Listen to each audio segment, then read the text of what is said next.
पालशेत गावात फिरत असताना एका मंदिराकडे मी आपसुकच ओढला गेलो. लांबूनच हे आकर्षक मंदिर व त्यासमोरच्या कौलारू बांधकाम पद्धतीच्या मंदिराने मला भुरळच घातली.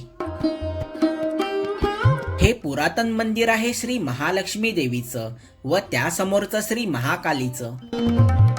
त्यासोबतच मंदिरामागचा शांत परिसर माझ्या मनात घर करून गेला. नमस्कार, मी दिनेश नवले. या व्हिडिओमध्ये आपण ही दोन्ही मंदिरं पाहणार आहोत. मागच्या व्हिडिओमध्ये पालशेत मधलंच पुरातन लक्ष्मीनारायण व काशी विश्वेश्वर मंदिरात दर्शन घेतलेलं. तिथून आता महालक्ष्मी मंदिराच्या दिशेने चाललोय. उन्हामुळे रखरखाट जरी असला तरी सर्वत्र बऱ्यापैकी उंच झाडांमुळे फारसं गरम होत नाहीये. गावामधून जाताना पारंपरिक गावपणाचा गंध मला जाणवला.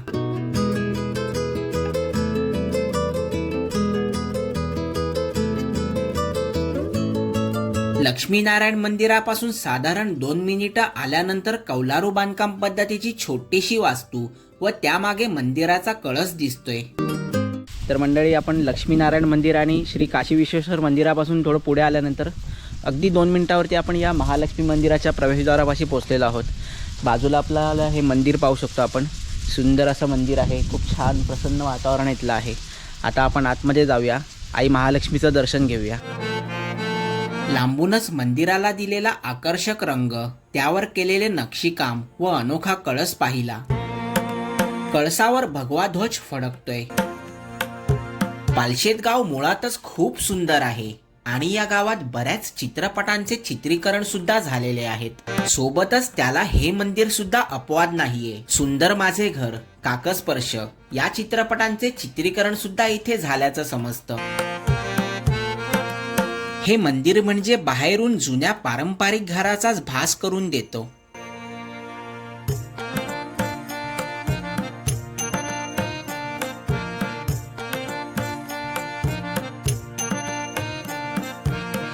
कौलारू बांधकाम असलेलं महाकालीचं मंदिर व कळस असलेलं श्री महालक्ष्मीचं मंदिर आहे. मंदिराच्या सुरुवातीची ही कमान या काही पायऱ्या उतरून मंदिर परिसरात येतो. परिसरात समोरासमोर ही दोन्ही मंदिरं आहेत. दोन्ही मंदिरांत काही पायऱ्या चढून जावं लागतं.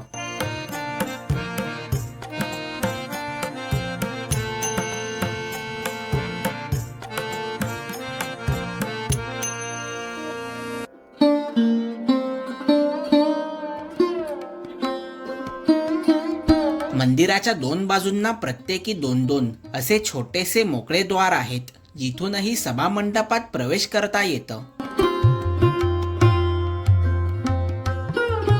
काही पायऱ्या चढून महालक्ष्मी मंदिराच्या सभा मंडपात आलो.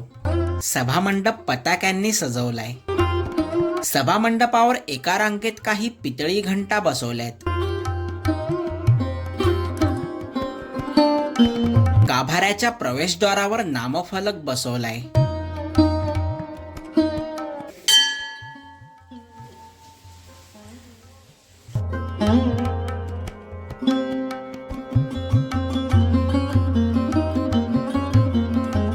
प्रवेशद्वारातून मग गाभाऱ्यात आलो. गाभाऱ्यात मधोमध एका उंच चौथऱ्यावर महालक्ष्मींची छोटीशी मूर्ती विराजमान आहे.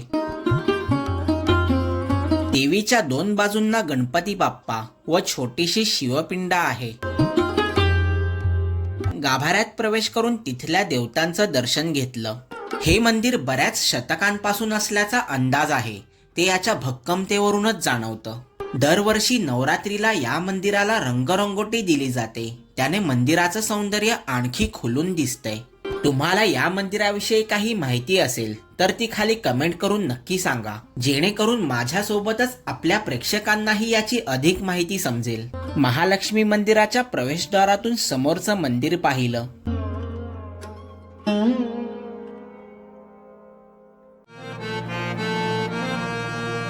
मंदिराच्या या पारंपरिक प्रवेशद्वारातून मंदिराच्या सभा मंडपात आलो. याही मंदिराच्या सभा मंडपावर पताक्यांची सजावट पाहायला मिळते.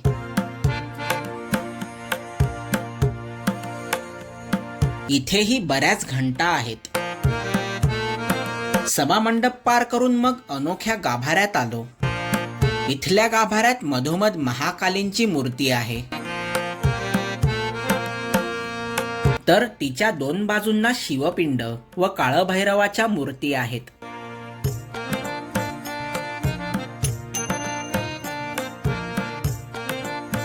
दोनही मंदिराच्या मोकळ्या भागावरही पत्रे बसवलेत. दोन्ही मंदिरात दर्शन करून मग महालक्ष्मी मंदिराच्या डाव्या बाजूने मागे चाललोय.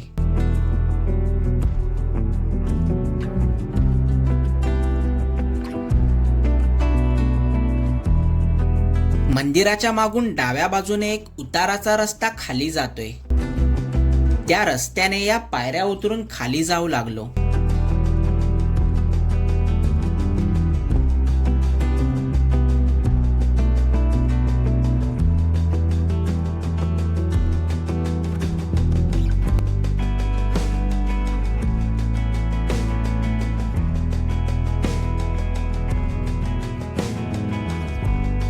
खाली उतरून आल्यावर या परिसरात गर्द झाडांचं साम्राज्यच जणू पाहायला मिळालं.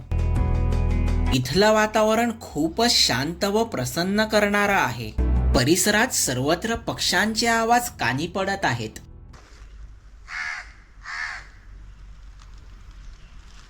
खाली आल्यावर परिसरात नारळ सुपारीची उंच उंच झाडं दिसली.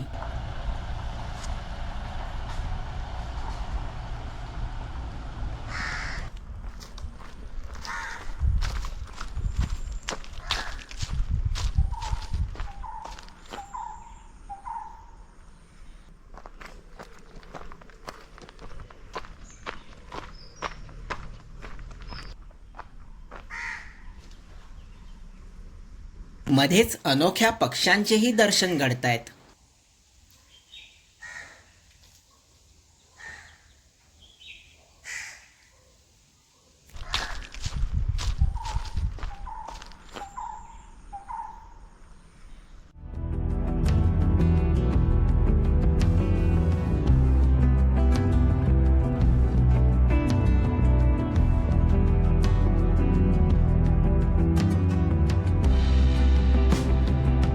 परिसरातच एक दगडी विहीरही पाहायला मिळाली. तिथून आता पुन्हा वर आलो व महालक्ष्मी मंदिर मागच्या बाजूने पाहिलं.